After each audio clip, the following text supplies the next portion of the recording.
Agora que já se passou uma semana desde o final de Stranger Things, a gente consegue fazer uma análise um pouco mais sóbria da temporada. E falar pra vocês que, pelo que eles entregaram pra gente no volume 2, eu fui surpreendido positivamente por esse final, embora ele não tenha me deixado plenamente satisfeito.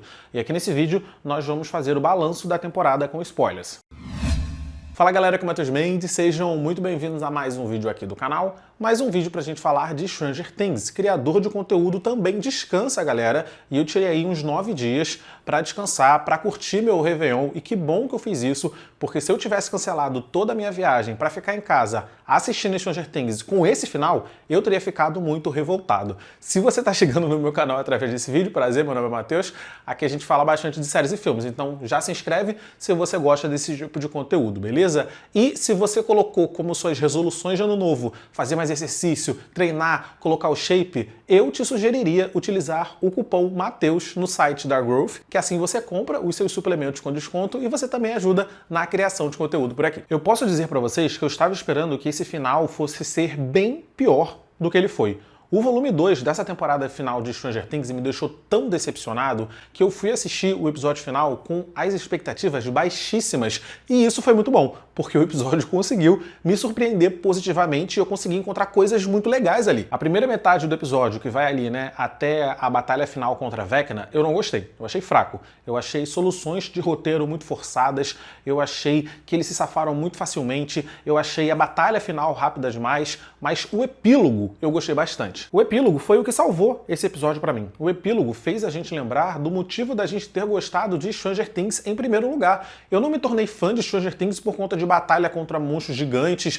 e, sabe, e todo esse Vingadores Ultimato que pareceu esse episódio final. Porque se eu quisesse ver batalha, explosão e luta contra bichos gigantes, eu tava assistindo Power Rangers. O que eu gostei de Stranger Things lá atrás, lá em 2016, quando eu me tornei fã da série, era como eles conseguiram colocar em tela a conexão e a interação entre esses amigos. Então esse epílogo conseguiu resgatar esse sentimento da conexão dos amigos, que foi o que fez a gente gostar da série em primeiro lugar, e a história, né, termina de uma forma muito emocionante. Eu achei o epílogo muito emocionante. A última campanha do Mike com os amigos, a Holly vindo jogar D&D com os amigos dela, e Mike percebendo que eles deixaram um legado. O discurso do Dustin na formatura, a interação entre Hopper e Joyce, esses foram os momentos que salvaram o episódio pra mim. Posso dizer que o final como um todo foi incrível? Não, porque não foi, né?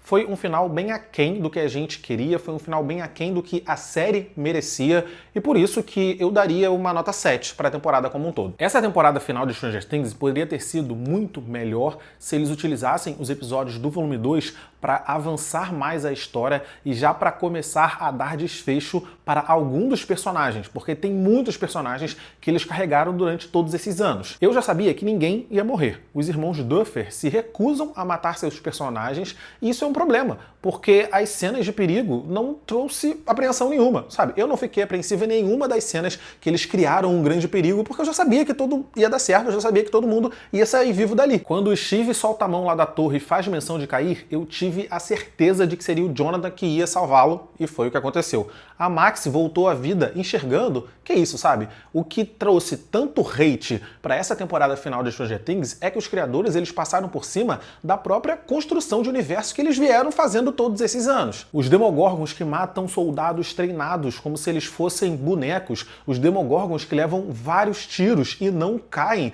eles foram repelidos por um chute do Lucas. Tipo, cara, sério? Sério que você tá colocando isso pra gente assistir? Os bichos são a prova de balas, mano, mas um chute do Lucas consegue jogar eles pra trás. Passaram a temporada toda falando de como o Henry Creel tinha medo de entrar naquela caverna, porque provavelmente foi uma memória muito traumática pra ele, só que isso não fez o menor sentido também, porque lá na cena com o Will, ele fala pro Will que quando ele encontrou o Devorador de Mentes, foi um grande presente na vida dele, né? Que ele e o Devorador de Mentes se tornaram um, o Devorador de Mentes fez ele enxergar como que a humanidade era, e aquele foi o grande momento, foi o grande ápice da vida dele. Foi quando o Henry Creel ganhou seus poderes e virou o que a gente viu, virou o que ele tentou fazer durante essas 4 temporadas. Então, assim, se aquele momento na caverna foi o grande momento da vida dele, aquela deveria ser uma memória boa e não um trauma. E eu nem vou começar falando da ausência dos Demogorgons, Demobates e Demodogs lá no abismo, tá? Porque isso aí eu acho que todo mundo concorda que não fez o menor sentido. Corrigindo todas essas coisas que não fizeram sentido, a série terminaria muito melhor do que ela terminou. A série teve tanto buraco e tanto furo de roteiro que os criadores dela, quando o episódio final foi ao ar, ficaram respondendo um monte de pergunta tal qual os eliminados do BBB fazem quando eles saem da casa e ficam nos programas comentando as polêmicas. Eu achei muito engraçado que os fãs começaram a criar teorias malucas e bizarras para explicar os furos no roteiro. Os fãs começaram a falar que o abismo estava vazio de criaturas porque eles utilizaram aquelas criaturas e derreteram o corpo delas para criar o corpo do Megazord, do Devorador de Mentes. Só esqueceram de avisar isso para os criadores da série, porque eles falaram que não foi nada disso. Eles falaram que o abismo estava vazio porque Vecna não esperava ser atacado ali. Vecna, que naquele mesmo dia tinha entrado na cabeça da Onze.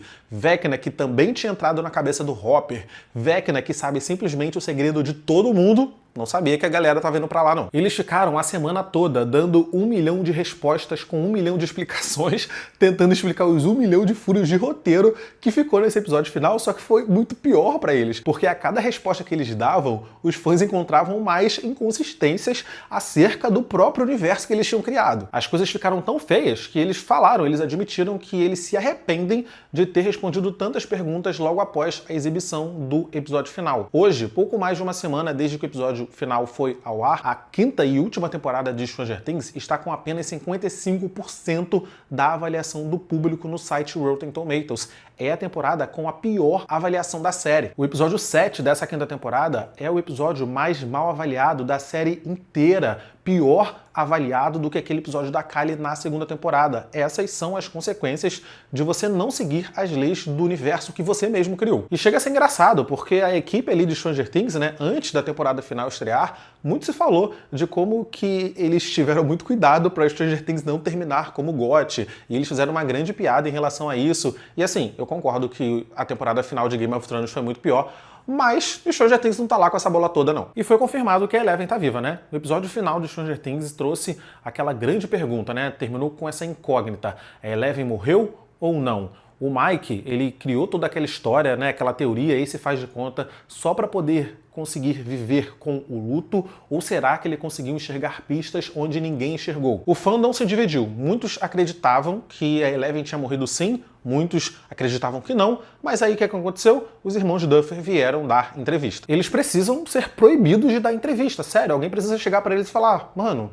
dá uma segurada, não precisa mais. Primeiro, eles deram uma entrevista falando que eles fizeram esse final aberto de propósito, que era para os fãs decidirem no que eles querem acreditar, assim como o Mike fez na série. Mas aí eles deram outra entrevista falando que apenas eles e a Millie Bobby Brown sabem o real destino da Eleven. Eles ficaram falando tanto sobre o final e sobre esses furos de roteiro que eles acabaram deixando implícito muitas coisas. Eles começaram a deixar implícito o que eles queriam mostrar quando escreveram. Ou seja, eles não conseguiram mostrar isso na série, então eles precisavam ficar falando pra galera entender o que estava na cabeça deles quando eles colocaram aquilo que a gente viu no episódio final. E por conta de tanta entrevista, ficou implícito que a Eleven sobreviveu. Até porque não teria nem motivo deles contarem pra Millie Bobby Brown no episódio final, sabe, na temporada final, o que aconteceria, qual é o destino da personagem dela. A história acabou. O que eu acho que eles fizeram é que eles estavam já conversando sobre uma possível aparição da Millie Bobby Brown na série spin-off, e aí a grande publicidade dessa nova série seria em cima dessa bomba, dessa polêmica. Oh meu Deus, a Eleven tá viva. E aí a 11 faria uma pequena participação e tudo mais, assim, apenas tirem os microfones desses caras. Eu sempre fui time Eleven viva, porque pra mim não faria sentido ela conseguir se comunicar mentalmente com o Mike através da dimensão escura, sendo que a Kryptonita tava lá apontada pra ela. Então tudo indica que ela conseguiu sair do caminho da Kryptonita e naquele momento que tava todo mundo vendo ela lá com a Kryptonita apontada, ela tava em outro lugar e aí por isso que ela tava utilizando seus poderes, que foi o que a teoria do Mike falou. Então já tinha sido comprado por essa versão da Eleven viva, só que as 1 milhão de entrevistas que eles deram pós-exibição do episódio final só deixou isso ainda mais claro. E eles escolheram deixar a história do Henry Creel incompleto aqui nesse episódio final para eles conseguirem explorar as origens daquela pedra em um spin-off que tudo indica que vai mostrar uma terceira dimensão. Em uma entrevista para a Variety, os irmãos Duffer falaram que essa cena do Henry Creel criança na caverna, que ele leva um tiro na mão, depois ele pega aquela pedra, enfim, ele ganha os poderes, né? Ele tem um contato com o Devorador de Mentes, será as bases para o spin-off que será nesse mesmo universo. Foi pontuado que o spin-off vai explorar uma mitologia nova, uma mitologia que não foi apresentada na série principal. Não vai ser sobre explorar o Devorador de Mentes a fundo, mas esse spin-off vai responder as perguntas dos fãs acerca da cena do Henry Creel na caverna com a pedra. Ou seja, teremos algo parcialmente novo, mas com conexão com a criatura que nós já conhecemos aqui da série principal. Para mim, isso está querendo dizer que eles vão explorar um universo novo, um universo diferente, um outro mundo invertido, um outro abismo. Sabemos da peça Stranger Things The First Shadow que o pai do Dr. Brenner, ele abriu um portal multidimensional e ele foi parar no abismo. Mas será que o abismo é o único universo paralelo que existe? Tudo indica que não. Tudo indica que nesse spin-off eles vão utilizar dessa mesma tecnologia, mas eles vão ter acesso a um outro abismo, a um outro mundo invertido, a um outro universo paralelo com outras criaturas. E aliás, foi bem isso mesmo que eles deram a entender nas entrevistas. Eles falaram, então agora nós estamos em um outro planeta. E aí depois eles falaram, é como se a gente estivesse vivendo em um mundo diferente agora. Tudo indica que é isso. E eu acredito que vai ser isso mesmo. Mas e vocês? O que vocês acham? Eu vou ficando por aqui nesse vídeo, eu espero que vocês tenham gostado. Coloca aqui nos comentários o que vocês acharam da temporada final e eu espero que vocês tenham gostado da minha ampla cobertura dessa quinta temporada. Deixa o like, por favor, porque o like me ajuda pra caramba e continue aqui comigo que a gente vai fazer uma super cobertura também de O Cavaleiro dos Sete Reinos esse mês já, tá chegando. Clica nos vídeos que estão aparecendo aqui do lado para assistir os meus vídeos anteriores. É isso, tchau e até o próximo vídeo.